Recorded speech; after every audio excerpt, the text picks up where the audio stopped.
Hi, this is Tom Reardon, math teacher from Ohio.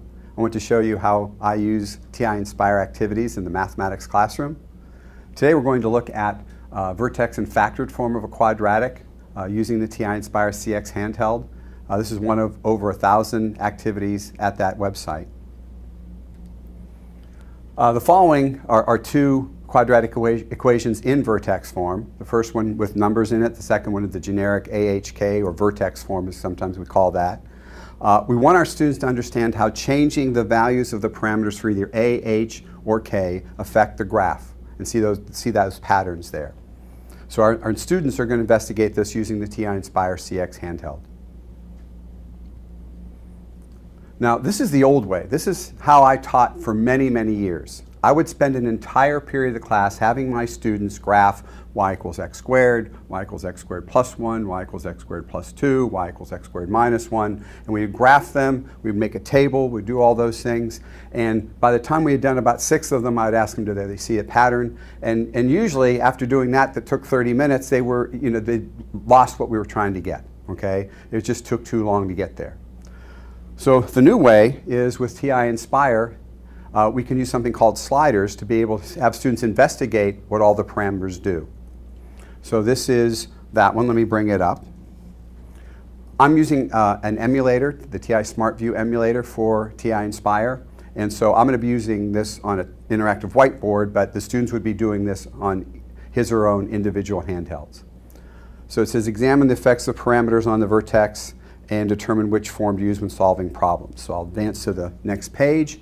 And here is the graph of y equals x minus 2, the quantity squared, plus 1. And you'll notice that the vertex is drawn out in blue to kind of make you pay attention to that a little bit better. And these are sliders right here that enable the student to change the values of those parameters and watch what happens to the equation and to the graph simultaneously. Now, the first one normally we look at is the K one, the one that is the vertical shift. So just kind of showing you, the students would be asked to press this, K equals 2, K equals 3, K equals 4, K equals 5. And they can see that the graph is shifting up as K increases. And as K decreases, they see that in the equation, they see it in the graph, and even K can be negative numbers. Now, in a matter of a minute, I've now accomplished more than sometimes it took me almost a half or a whole period to do by hand. Students see it, and I keep their attention. Plus, they're not watching me, they're doing it themselves. Similarly, let me go ahead and pull this back up a little bit.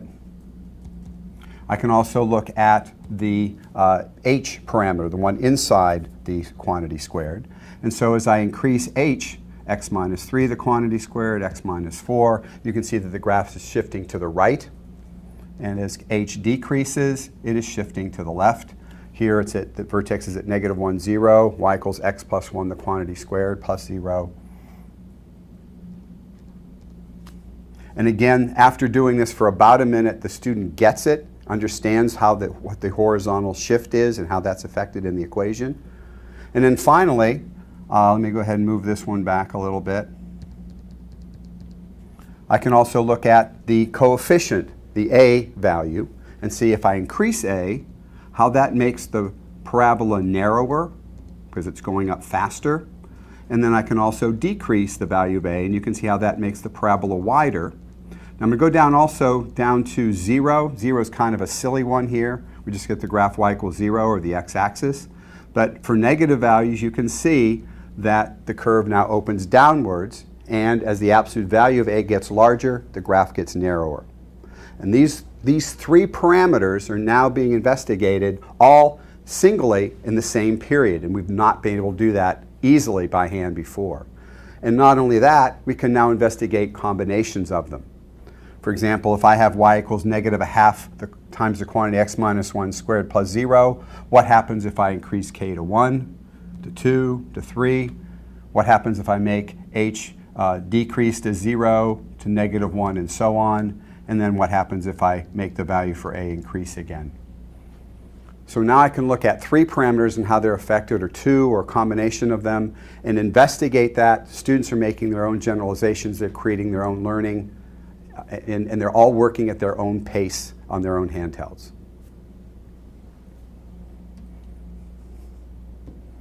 much better than the old way. The second part of this is looking at quadratic equations in factored form. And here I have a specific example and then a generic example. I'm using R and S as the roots here, and A is that coefficient again. And we want them to understand how changing the value of A and R and S affect the graph and what that looks like in the equation. So here again, I'll go back to the next page, control right arrow. And here I have the graph of y equals 1 times the quantity x minus 2 times x minus 5. Those are the two factors. And if I increase the value, let's say, of, or decrease the value, let's say, of r to say 1, 0, -1, we're hoping that students will notice that this value here, the x minus -1 and the x minus 5, those are the zeros or the roots of the equation. And we would like them to be able to see that. I can change the value of s, and again they can start to see patterns here. And then I can also do the same thing with changing the value for a, how that makes the graph narrower if it's increased, and if it's decreased, how it makes the graph wider. So students can see there's definitely a relationship between having an equation in factored form and seeing the roots, and having an equation in vertex form and seeing where the vertex is and where the graph translates. And this, what we've done, can be done in a single period, and this is not something I ever would have tried in a single period, both of these things at the same time. Just did not have the time to be able to do that. It took too long. Plus it took a long time just to graph equations like this by hand. To summarize here, one of the things I like about this activity is that students discover the math and create their own learning, their own understanding. Okay, they're doing it at their own pace. And also students are able to investigate, look for patterns and generalize, and they're working in groups, they're helping each other, they're communicating good mathematics. Here again, just some screenshots here, how powerful this is as a teaching tool, showing the vertex in the top two, showing the zeros of the quadratic right there, and how it opens wide, narrow, whatever. And again, just as a reminder, you get these at the Math Inspired website. This would be an example showing the objectives and also showing how it correlates to the Common Core state standards, how to download them, standards alignment, textbook alignment, everything's right there for you.